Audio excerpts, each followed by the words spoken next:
Last week on the blog, I wrote about recreational athletes, body types, and energy system demands. I talked about how different body types seem to perform better at certain sports and require different diets to achieve certain goals. I also talked about the different energy system demands of aerobic and anaerobic activity and why certain macronutrients are required to increase strength, power, speed, endurance, and recovery. I want to talk a little more about the energy system demands of physical activity and how what you eat has an impact on your ability to perform and recover. There are three main energy systems at play in life and sport. It's important to note that all three energy systems are working all of the time, but one is always more dominant. The aerobic energy system provides most of the energy production for any activity lasting longer than 60 seconds, regardless of intensity level. If you are moving for longer than 60 seconds without rest, the aerobic energy system will provide most of the adenosine triphosphate, ATP. ATP is the body's currency for energy. It's also important to note that the aerobic energy system is also responsible for the recovery of energy between anaerobic intervals and producing the energy necessary to sustain everyday life. You're aerobic right now watching this video. The anaerobic energy system, both the alactic, which lasts 10 to 12 seconds and is also known as the phosphagen energy system, and the lactic, which lasts 30 to 60 seconds, also known as the glycolysis energy system, provides most of the energy production for any activity lasting less than 60 seconds that is performed at high intensity. If you go for a walk that lasts 30 seconds, this is not an anaerobic activity because the intensity was not high enough. It makes sense that your body needs to be fueled correctly for your physical activity demands and the recovery between these demands. Each sport or activity can be broken down into three different components in terms of energy requirements. Number one is the rate of energy production, how rapidly energy is required during the work period. Number two is the duration of energy production. The duration and the volume and even the frequency of training can impact the energy demands. Number three is the work to rest ratio. So variations between the length of work and rest periods affect the restoration of energy. These three variables define the unique environment the body faces as it must generate the energy to meet the physical activity demands. How you fuel each of these energy systems plays a critical role in your ability to perform and recover. Energy comes from the macronutrients that you eat. The body is designed to adapt to a different environment and a different source of energy, but certain activities can often be fueled more efficiently by certain macronutrients. Different energy sources, be it carbohydrates, fats, or proteins, can produce different levels of energy output at different rates. Some energy sources produce instant power, while others are slow burners. The body can only produce energy in two different pathways. One, with oxygen, aerobic. Two, without oxygen, anaerobic.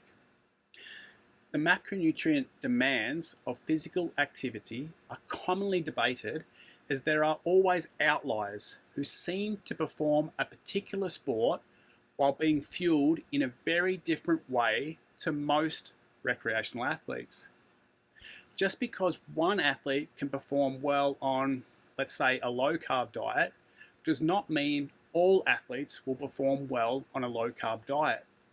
Sports nutrition is very individual. There is no one size fits all.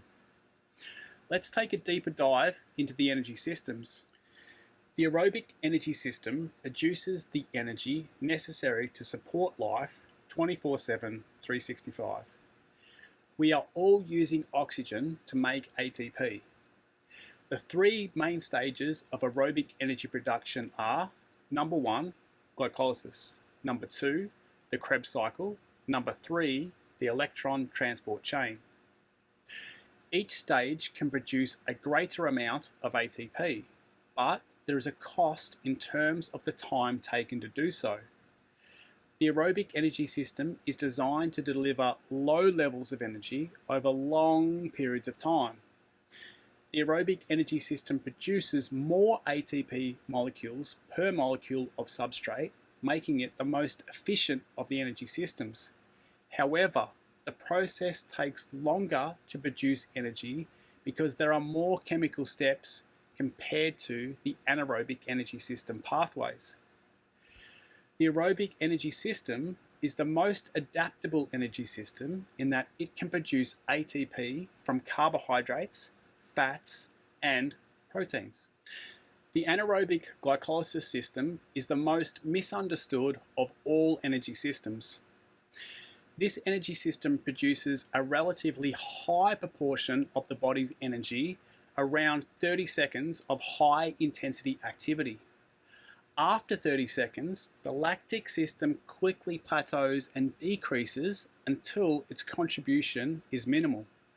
At the same time, the aerobic energy system starts to increase its energy production.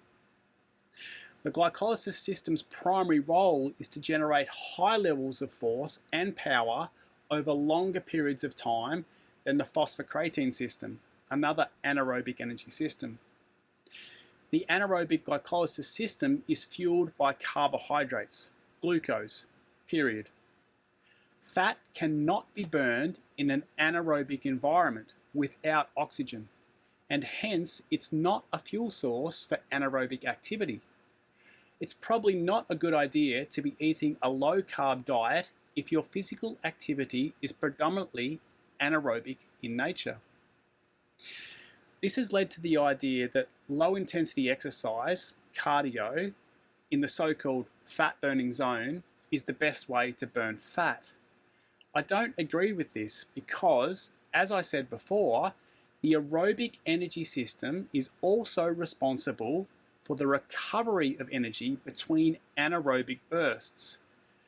This is one reason why high-intensity interval training, HIIT, and resistance training with rest intervals between sets are a far more effective tool for fat loss than cardio.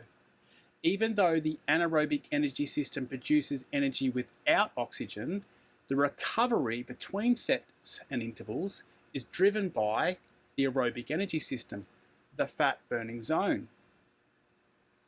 If you want to know more about this, you might like to research post-exercise oxygen consumption, EPOC. Glycolysis energy system training should last no longer than 30 to 40 seconds, with rest periods of 2 to 4 minutes between intervals. Remember that the aerobic energy system is always contributing a greater and greater percentage of the energy the longer the work period continues. Now, the high power output of the phosphocreatine energy system, also known as the anaerobic alactic energy system, cannot be sustained for longer than 10 to 12 seconds.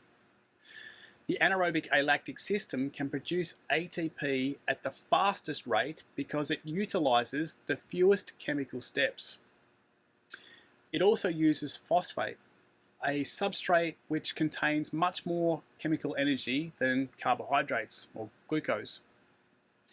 This high energy output places high levels of acute stress on the nervous system and quickly depletes localized ATP stores in the muscle. Therefore, it requires long rest periods between repeated efforts. The nervous system takes far longer to recover than the muscular system, And this is why you see many Olympic weightlifters taking 6, maybe even 10 minutes rest between their heavy sets in training. It makes sense that the bigger, stronger muscles generate more power due to their storage capacity of phosphocreatine. Training to improve the alactic energy system must only last for 3 to 6 seconds at maximum intensity, followed by rest periods of 1 to 3 minutes or more. For a physical activity that requires explosive and powerful muscle contraction, there is a lot of interest in maximizing phosphocreatine stores in the muscle to boost performance. If you have more phosphocreatine in a muscle, you can endure longer periods of intense muscle contraction before the muscle is fatigued and loses power. To increase the level of anaerobic phosphagen fitness, one must increase muscle fiber size and contractile ability. The mainstream fitness advice to eat less and move more is bad advice for recreational athletes. The physical demands of moving more requires us to eat more, not less. The amount of food and the macronutrient balance needed to stay healthy and perform at your best must consider your age, gender, body type, genes, health status, goals, physical activity level, stress levels, and energy system demands. It makes very little sense for a recreational athlete to follow a low-calorie diet, intermittent fast, follow a ketosis diet, eat low-carb, eat low-fat, or a low-meat diet for an extended period of time. There are certain times when a specific diet can be useful for correcting hormone imbalance, improving gut health, or making a certain weight class, for example. These specific diets can be followed for a short period of time to achieve a certain goal. Often, athletes will accept a decrease in physical performance while following a restrictive diet because once the short-term nutritional goal is accomplished, both health and physical performance will increase. No one diet is right for everyone. The right diet should be based on individual factors. The food we eat contains information that speaks to our genes, not just calories for energy. Science tells us that obesity is ultimately the result of a hormone imbalance, not a caloric one. It's not about eating less.